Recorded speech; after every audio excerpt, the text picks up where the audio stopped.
Justin Gaethje is absolutely getting screwed over in this fight against Max Holloway for the BMF title at UFC 300, and that's what I'm going to talk about in today's video. My name is James Lynch. To me, there are two things that have contributed to this fight being put together. The first one is Gaethje having bad management, and the second one is the UFC being extremely desperate to put together a decent card for UFC 300. But let's start first with the bad management part. You're not going to hear too many media members talk about this because they are worried about fighter access and interview access. You know the whole story with me and that management group, and I'm not even going to mention the manager's name on here. You know who I'm talking about. There's only one manager in the sport that makes it about himself, and to me, he's not doing his job because Gaethje should be getting a title shot next. He should not be fighting Max Holloway for a pointless BMF belt. A BMF belt, by the way, that has not ever been defended, right? They had the Masvidal fight with Nate Diaz. That was never defended, and now Gaethje's going to be defending this title, and really, let's just call it what it is, a UFC placeholder title that they need to use to sell to casual fans. That's all this title is here. But let's talk about why I don't think Gaethje should be taking this fight. Well, I think it's pretty obvious. Justin Gaethje should be fighting for the title next. Not to mention the fact that his manager also reps Islam Makhachev, the current lightweight champ. Islam's expressed interest in that matchup. Why is that fight not taking place? Now, I know Dana White already came out and said that Charles Oliveira and Arman Tsarukyan will get the winner. That doesn't mean he can't fight Islam before that. What is going on? To me, that's if you have good management, you should be fighting the fighter that is holding the title that your manager also reps. I don't understand why that isn't happening. And there'll be people who nitpick at Gaethje's record and say things like, oh, he's only got 2 wins. Well, let's look at those wins. He fought Rafael Fiziev, an up-and-comer, a guy who certainly, had a lot to gain from beating Justin Gaethje, and Gaethje was an underdog in that fight, and he beat him. And it was a close fight, but it was a very good fight and a very good win for Gaethje, showing that he's still a contender in the weight class. Then you have Dustin Poirier, a fight where Gaethje got to avenge a loss, and he's fighting a pretty big name in the division, and he goes out there and gets a highlight reel finish. Normally, when you get a title shot, it's because you've done something spectacular in your fight before. And Gaethje got one of the best knockouts last year by getting that head kick knockout over Dustin Poirier. So to me, that's more than enough, earning a title shot. But instead, he's defending his BMF title instead against Max Holloway. And a lot of the other, media members will not talk about this, but I will. This is bad management, and this has been a pattern lately for that manager when it comes to some of his clients, right? It's not just Justin Gaethje. We've got Belal Muhammad, who has an unbeaten streak dating back to 2019. He does the UFC a favor by fighting another client of that management group, Gilbert Burns, on short notice. And what's your reward? Oh, we're going to let Colby Covington get the title shot, and you can sit on the sidelines and wait almost a year to have your next fight. I mean, by the time, let's say, most likely Edwards and Leon Edwards and Belal Muhammad will happen at UFC 300. That's in April. It's going to still be close to a year since Belal last fought. And to me, if you have good management, you're getting the title shot, not Colby Covington. So that's, again, something you don't see a lot of the media talk about because they're worried about losing access. Because if another media member makes this video and makes the same opinions that I'm having here, they're going to get cut off interviewing fighters. But I don't have to worry about that because that's been the case for the last 4 years.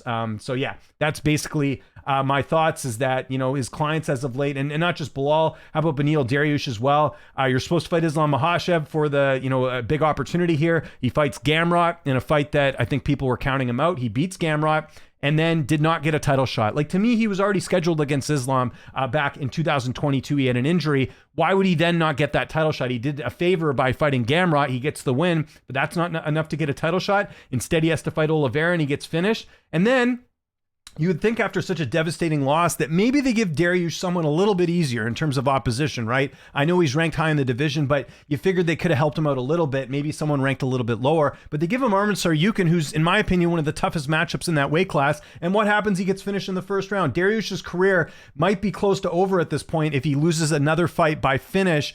We're probably never going to see him fight Islam Makhachev. So again, this is something that you don't see a lot of the media members talk about for obvious reasons. I can talk about it here, but his manager's been dropping the ball, and this fight with Max Holloway is a prime example of that, with the simple fact that Gaethje should be fighting for the title. He should not be fighting Max Holloway next. And even for Holloway, I'll say this too. I think if I'm his management, I'm kind of like, why am I taking this fight either? Because what happens if Ilia Topuria knocks out Alexander Volkanovski? People are like, Volkanovski's going to get an automatic rematch.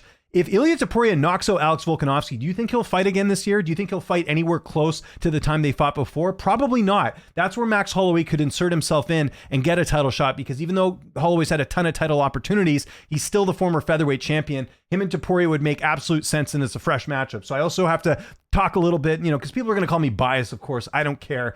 Yeah, I'm used to it at this point. But, Max Holloway's management too should kind of pump the brakes and say, why are we doing this fight when I could potentially be fighting for the title? If Volk wins, obviously there's no point in doing Volk and Holloway again. But Topuria and Max Holloway would make absolute sense. And in my opinion, that's a fight that's still happening. So again, both managers Gaethje's is way worse in this situation than Holloway's, but still, I do wonder why on earth they didn't, step up to the plate and say, no, this fight doesn't really make any sense for anyone. So there's that part of it. And then the other part of it, like I said, is the UFC is just really desperate to make this card something special, UFC 300, okay? If we're looking at the card right now, let's say Edwards and Muhammad does happen. That's a great fight. That's a good addition to this card. Gaethje Holloway, again, the fight itself is fine. I like the fight. I'm entertained by it. But if you look at the optics of it, it doesn't make a lot of sense for either fighter having this matchup. This is, again, a result of the UFC being very desperate.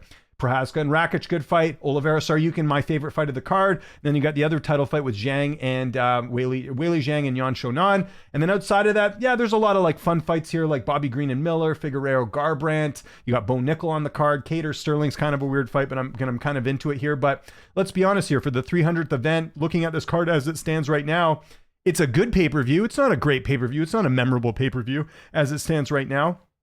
And part of the reason is the UFC has pinned themselves into a corner, and something I constantly talk about on this show and on my videos is that the UFC, they just keep doing this thing where they run out of options because they're stacking so many cards. Like, you look at this card. This card right now is better than UFC 300 in my opinion. O'Malley Vera, Poirier Saint Denis, Gilbert Burns, Jack Della Maddalena, Curtis Blades Almeida, which was a main event if you remember when they first scheduled the fight. Kevin Hall and Michael Page. Munoz Phillips is a great fight. You even got Macy Barber and Chukagan, which, say what you want about women's MMA. That's a great fight. You've got Gamrot and Dos Anjos on the prelims. You got Yan and Song Yadong on the prelims. That should be a main event. You know what I mean? Like, they could have pulled like one of these fights or two of these fights on UFC 300.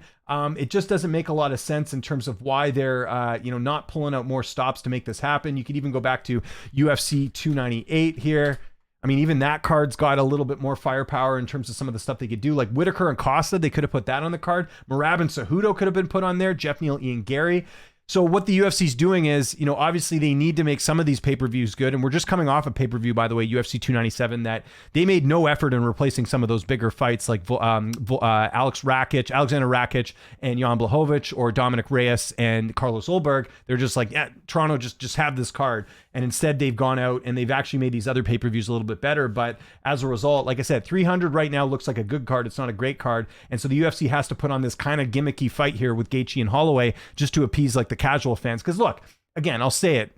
It's a fun fight. It is Gaethje and Holloway, a fun fight. It's intriguing. How will Holloway look? The last time he moved up to lightweight against Dustin Poirier, didn't go so well for him. He lost. Can Holloway, find life in a new weight class? We'll see. But again, I just don't think there's a need for Gaethje to be fighting Holloway right now, when in my opinion, he's got the title shot lined up, or should have the title shot lined up. So that's kind of my opinion on the fight. Again, I'm not being a hater or anything. I'm just thinking of Gaethje's side of things. Like, at his age as well, 35 years old, like, what if he loses this fight? Then that's probably it. He's not going to get another title shot. Like, that to me is shitty, when this didn't need to happen. They didn't need to make this fight. They didn't. The UFC didn't need to be this desperate. They could have moved some of the fights from some of the other pay-per-views to UFC 300. They could have told them to wait. And if you didn't have a manager that seems to be siding more with the UFC than siding with his fighters, then we get that. And again, it's not just Gaethje. Bilal Muhammad, again, going to be fighting in less than a year. What he fought May of last year. Let's say he fights in April of this year. It's going to be close to a year since he fought. And then Dariush, like I mentioned, should have had the title shot with Islam, doesn't get it. Hey, fight Charles Oliveira, gets finished. Hey, maybe we'll give you a bounce back note. You're fighting Arman Saryukin. Like, this is the type of stuff that I don't see the media talking about nearly enough. And again, it's because of access, because he will cut them off from doing interviews. And I think that's pretty obvious here. But yeah, Justin Gaethje is getting screwed over in this fight. Absolutely. I feel bad for the guy. He should be fighting for the lightweight title. He shouldn't be fighting Max Holloway at this point. And again, it's a fun fight, but optically not very good for either fighter. So that's kind of what I'm getting at here. So I want to know what you guys think in the comment section below. Listen, I don't want people arguing with me about the fight itself. The fight itself is fun. It's going to be entertaining. I'm just thinking of both fighters in terms of where their careers go from here with this fight. I think they could have done something a little bit different, like giving Gaethje a title shot, or even if Gaethje has to wait around, I'm sure he's going to wait a couple more months. He's had layoffs before. I'm sure he'd wait to fight Islam after that, and then you could still have Oliveira, so you can fight the winner of that. Why do they have to rush things? It doesn't make any sense here. And again, Holloway, if Topuria wins, that's a fight that he should be getting at 145, and maybe he still can, but again, He's probably going to get beat up pretty good here by Justin Gaethje, and I will be doing a full breakdown and preview of this fight in the coming weeks on Early Look, but this is just about the optics of this fight, which I'm not a fan of. Follow me on Twitter, TikTok, Instagram, @LynchOnSports. I'm James Lynch. Thanks so much for watching, and I'll see you next time.